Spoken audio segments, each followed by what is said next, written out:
Hey, sports fans. I wanted to give the review today on Dispatch because I decided to finally play it, step out of my comfort zone and all that, because I did find it quite interesting when I saw a couple of reviews, trailers on it. So I decided to give it a good go.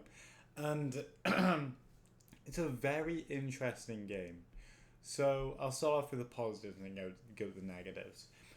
The voice acting in the game is really, really, really good. It's funny enough, it's got a couple of YouTubers in there, Jacksepticeye and the almighty Penguin Zero, both in this, and they do actually give really good performances. Like, I'm gonna drop some spoilers. Penguin Zero as a villain was really cool at the end. He was really cool. I like that. The game graphically looks really really good in this art style. It reminds me a bit of Invincible, and yeah, I really like that show, and I really liked how they did it here. Um, some of the characters are actually really fun. Like um, Blazer, she was fun, and like when you're in the dispatching, it's fun to listen to that audio, like them talking back and forth. It does actually seem like a conversation, and which is hard in video games apparently. Um, Not only that, but I did just like dispatching overall. I actually thought it was quite fun. It obviously has some holes in it, which I'll get to, but I actually found myself enjoying that, which I found weird because I really had low hopes for it. But no, it was fun to do, and like hear them talk in the background and squabble, and even the like finale one was really cool. Yeah, it was all quite fun, and it was challenging at times. Um, Moving on from that, they decided to add in this like a comic book for the deluxe edition. There's comic books on all of the Z team, and it gives really good background lore. Like I read them all, and I enjoyed what it brought to the table. It wasn't like anything insane now, like 4 billion comic books. There's eight, I want to say, and yeah, it just gives a bit of background on the characters, which fleshes out the like world they're in and what's going on. So I definitely recommend reading those if you are a fan of the game, because I liked reading them, and they are just a nice bit of creative style. And I think as a show they did really well, because I know that that was what they kind of going for, like a show game kind of in the middle of that, and that felt really well done for something that's so new. Well, excluding Telltale games obviously. But yeah, anyways, moving on to the negatives. Um, why is dating so big in this game? Like, well, let me be more specific than that. Why is dating in Visagirl so big in this game? It feels like no matter what you do, you have to date her. Like, well, no, that's not true. But um, I decided to go with Blonde Blazer in the game. Like, that's who I picked because I thought she'd look chill, and the game just really, really wants you to go with her. Like, Invisigirl like just kisses you randomly. You got to push her off of you.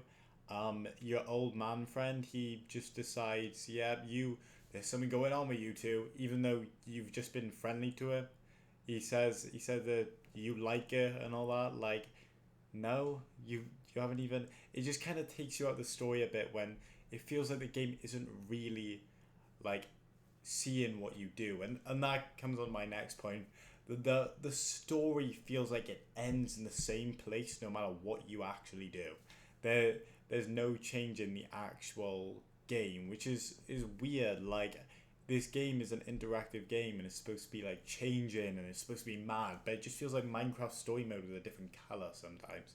Like, the endings just all feel the same, and that's why I don't really see myself replaying it, apart from like a couple new scenes with Invisigal. Like, yeah, talking about Invisigal though, Blonde Blazer really just expanding on the point earlier. Blonde Blazer just doesn't get that much screen time, even though you can only pick between Invisigal and Blonde Blazer. Blonde Blazer just seems really just detached from the game. Like you see her at the start, she's like this the big one, like the first character you technically meet, and she kind of just leaves. Like she sees you, she's like, oh yeah, come here, you can kiss her if you want, and then she just leaves, and then you're left with Invisigal until she comes back to have a date with you, and then she leaves again, and then she comes back, and like what? Why? Just keep her as a big part of the story if you choose to. I feel like that should really be a big thing. And also expanding on my earlier point, because it just popped into my head like a worm going in.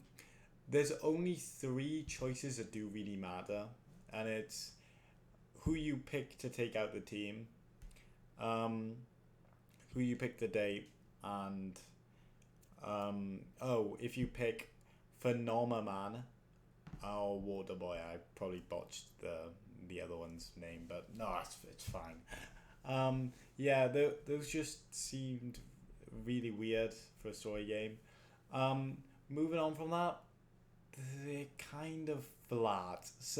You the comics help. The comics really do help flesh out these characters, but the Z team don't really get much anyways, apart from like the bar scene where they all go fighting in a bar, and you get a bit of like backstory on either Sonar or the other woman. You don't get much more than that. And I kind of like gutted about that. I I kind of hope that instead of like the dating that they really push through, you could hang out with the characters you know want to hang out with, and like not pursue those two romantically. Just go be friends with everyone. You know, I think that would have been a lot better of an idea. Also, I did really like dispatching. However, there's a couple problems I have. One which isn't too bad of a problem because I get it. The some of the characters just will not do as they're told, which is kind of getting. Like I get it for the story wise, but they can just be a bit sad when you want a character to do something and they just don't.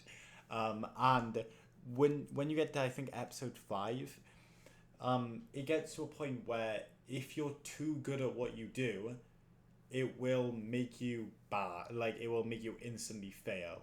Like say if you need 80%, you got 80% in strength, and if you have 75% or higher, you fail. Then you will just lose, even though you would have won. Like I probably explained that really badly, but yeah, I just found that weird. Like, why would you punish me for being good at the game I'm playing? That seems a bit weird. Um, some characters do seem a lot more unbalanced than others. Like, none of them are necessarily bad, but they kind of feel like some of them feel just worse than the other ones. Like, Invisigal's not the best. In my playthrough, she wasn't the best. Like, compared to the rock guy, who I thought was really cool, and he would just take up a full party. I just don't think she could even build up to that. What else? I didn't connect with many of the characters. Like the only ones you get to connect with are Visigal, and the problem with that is at the end of the game. Sorry. At the end of the game, she kind of just ran away from me, even though I became evil because I guess I mucked up, but I didn't really do anything apart from reject her kiss, which kind of felt like a bummer to me. And yeah, I was a bit angry when I was dispatching. Ugh, oh my god. When I was dispatching, and like I simply just couldn't beat a character because oh, it was the other woman, the not so now the other woman you get to kick. I remember fighting her, and the X came up, and I would just have to give in basically because none of my team were perfect enough to get right in the middle of beating her and not going over the thing. Yeah, so that was kind of sad. But now you're wondering the greatest question: what did I pick in this game? What were my choices? Well, obviously I picked Sonar to keep on the team because I just felt like he was way nicer and he actually had some fun story to him. Um, I also picked Waterboy because Waterboy is just peak, and I was getting on Blonde Blazer in the game, so I was like, yeah, I don't want to get killed by this super guy.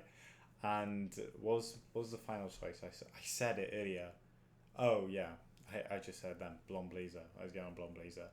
Um, yeah, but basically, I I enjoyed the game. I really did. I know there was a lot of ranting about how much I hated it and it's the worst thing in the world. But no, it was fun, and I cleared the entire thing in a night because it did keep me hooked. It's just I was a bit agitated about parts, so I'm gonna give it a 75% rating in my opinion because the it's new. Like it isn't just a Telltale game. It does feel like a story, which I do enjoy. And I really hope the season two comes out to be more. If there is going to be a season two, that hasn't been like confirmed or anything yet. But yeah, I really hope high hopes for season two. So thanks for watching. See ya.